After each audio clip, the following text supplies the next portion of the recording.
Премиерот Никола Груевски беше на лице место каде што се гради автопатот Штип-Миладиновци. Констатирал дека овде се работело машки, а работите напредувале многу подобро од очекуваното. 43% пробиеност на трасата е добар напредок. Односно, согласно планот, дури малку преден. Ова е причина оние што ги ангажирале да бидат задоволни од работата на изведувачите. Има сериозни позитивни градежни поместувања во однос на градбата. Станува збор на нивната делница од градежната компанија е некаде 17 километри. Следува главниот изведувач со 10 километри, тоа е некаде на делот од Синохидро, изведувачот од Кина, и потоа повторно домашната компанија која што работи на трасата од Свети Николе до Штип, негдека во должина од 20 километри.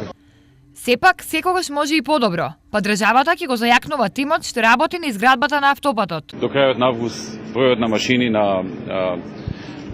во градежништвото ќе се дуплира, што значи значително ќе се зголеми бројот на вработени, значи овој број на вработени не е конечен, тој постепено постојано расте и очекуваме некаде во периодот во наредните неколку месеци драстично да се зголеми. Во моментов на автопатот работат 250 работници и 136 градежни машини.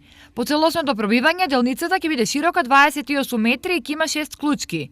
Се очекува инвестицијата да чини околу 208 милиони евра.